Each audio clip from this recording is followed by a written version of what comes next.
Se eu perguntar para você qual que é o país mais capitalista do mundo, provavelmente você vai me responder que é os Estados Unidos. Afinal, por lá você tem a cidade de Nova York, com Wall Street, que é a meca do mercado financeiro mundial, com as principais bolsas de valores do mundo. Você tem Hollywood, que é a mãe do cinema e da produção de entretenimento.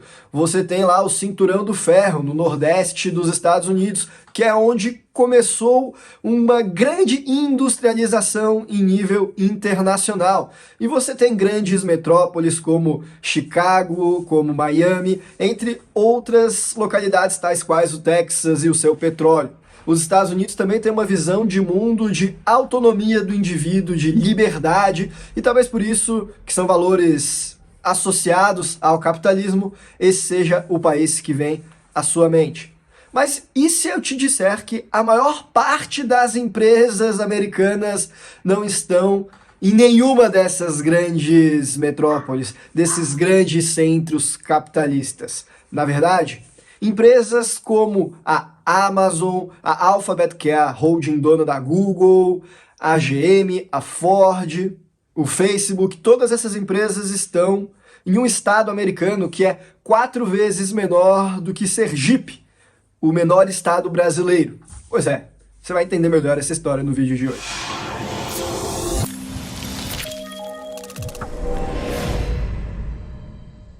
Pessoal, eu me chamo Guilherme, a Capital Global é uma empresa especializada em estratégias de internacionalização.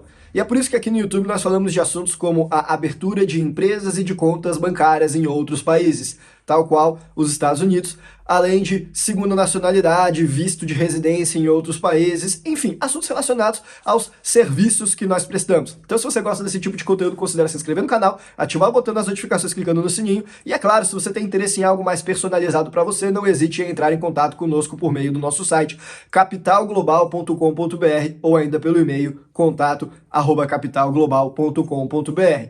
E conforme eu vinha falando na abertura desse vídeo, a maior parte dessas grandes multinacionais que são de origem americana, elas não estão localizadas ali no Vale do Silício ou no Cinturão do Ferro, ou ainda em cidades como Miami, por exemplo, ou mesmo em Nova York. A maior parte dessas empresas, conforme um levantamento feito há uns 3 anos atrás, cerca de 64% das 500 maiores empresas dos Estados Unidos estão todas em um único estado, que é Delaware, que é um estado de extensão de 200 quilômetros e que é cerca de 4,5% menor do que o Sergipe, o menor estado brasileiro. Na verdade, a população de Delaware está estimada em cerca de 1 milhão de pessoas e estima-se de que há mais do que 1 milhão de empresas lá, ou seja, há mais empresas do que pessoas. E aí quando eu falo isso, você deve pensar, poxa, Delaware deve ser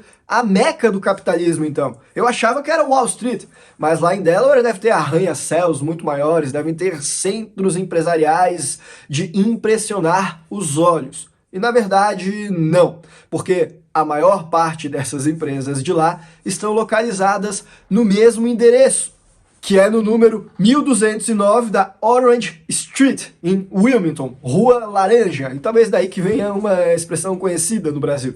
E aí talvez você pense, poxa, então nessa rua, nesse endereço, deve ter um mega de um complexo empresarial, um Burj Khalifa da vida, que é aquele prédio gigantesco lá dos Emirados Árabes Unidos. E na verdade, não. Na verdade, lá você encontra esse prédio aí da foto.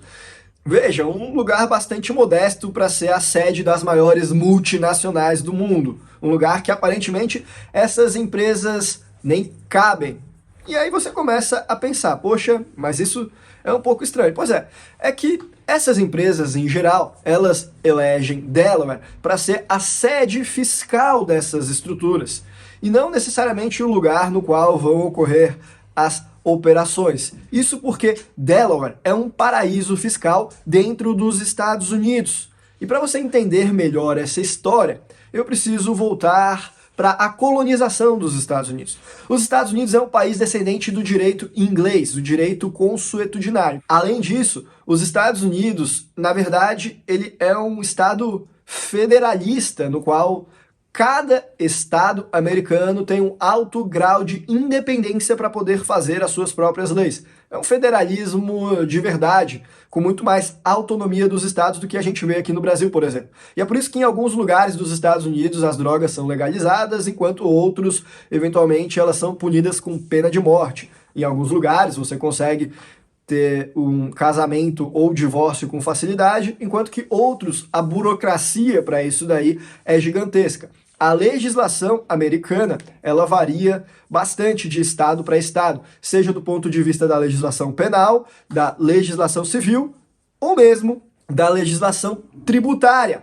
E aí quando nós vamos olhar a história americana, nós vemos que no final dos anos 1800, início dos anos 1900, o estado de New Jersey começou a diminuir a tributação e a burocracia para atrair as empresas para se instalarem por lá. E isso levou a um movimento gigantesco que todos os outros estados, querendo aí uma competição fiscal, começaram a diminuir impostos também.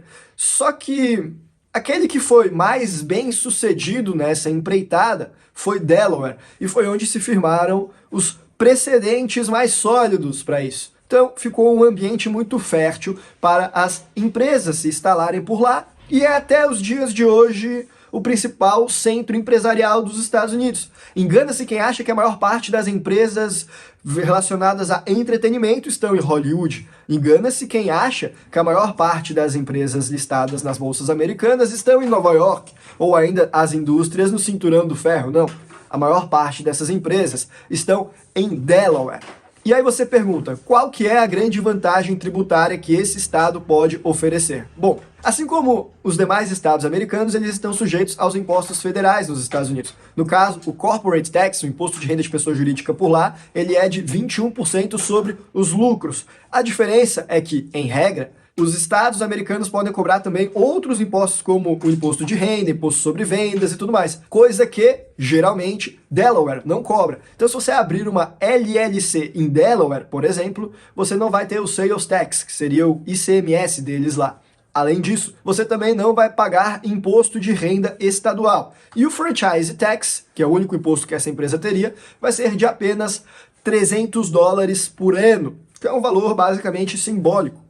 Então, as empresas lá são pouco tributadas. Além do imposto ser baixo, você tem um alto grau de sigilo de quem são os donos das empresas de lá, uma vez que não há registro público de quem figura como shareholder, como acionista dessas empresas. O agente registrador, que seria o equivalente à junta comercial, lá em Delaware, normalmente são escritórios privados que fazem esse serviço, e a legislação protege os dados, ou seja, eles dificilmente vão revelar para alguém, é quase impossível, daria de se dizer, de que eles revelem para alguém quem são os donos dessas empresas. Tamanha privacidade em um ambiente que permite a otimização fiscal é o que atrai grandes empresas para lá. E algumas pessoas falam, mas isso daí é para bandido esconder dinheiro. Bom, então você está dizendo que quase todas as empresas dos Estados Unidos são por bandidos. Não é porque algumas pessoas se utilizam de ferramentas para fazer condutas equivocadas que o problema está nas ferramentas. O problema está nas pessoas. E pessoas de bem também utilizam dessas ferramentas. A empresa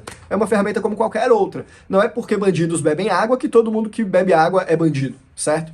Mas deixando esse comentário de lado, o ponto é que Delaware é um ambiente extremamente amistoso para negócios. E aí com esse ambiente amistoso, criou-se o Delaware Loophole, que é uma manobra contábil que as empresas americanas passaram a utilizar para conseguir pagar menos impostos por lá. E o caso mais famoso desses daí é o da loja Toys R Us, que é uma grande loja de brinquedos nos Estados Unidos, espalhada com unidades por todo o território americano. E o principal produto que ela vende por lá é uma girafa chamada Joffrey. E o que eles fizeram foi colocar a propriedade intelectual dessa girafa lá em Delaware. E aí, quando ela era vendida, por exemplo, em Nova York, em Miami, ou sei lá, em qualquer outro estado americano, o lucro que ia sobrar na empresa, eles tinham que pagar royalties para a empresa de Delaware, não sobrando lucro na empresa. Como o imposto nos Estados Unidos normalmente é pelo lucro, seja o imposto federal ou o imposto estadual, quando há imposto de renda nos estados, bem, aí você deixava essas unidades das lojas com menos lucro porque teve que pagar royalties para a empresa de Delaware. a sede ou uma empresa satélite, e por lá os impostos são mais a menos ou às vezes nem existem. E essa era uma maneira muito utilizada até então para se fazer aí uma economia tributária.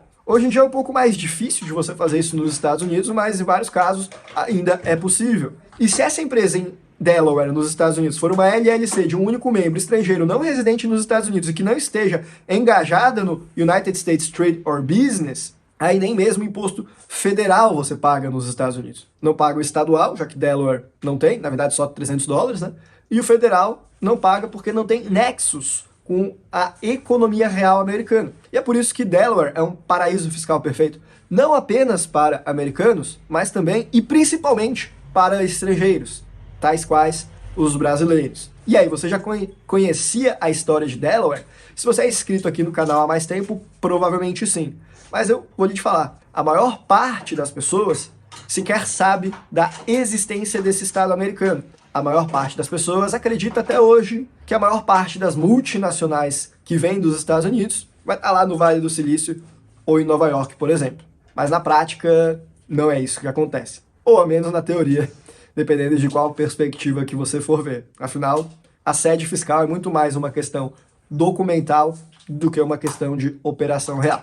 E com essa frase eu termino o vídeo de hoje. Um abraço e até a próxima.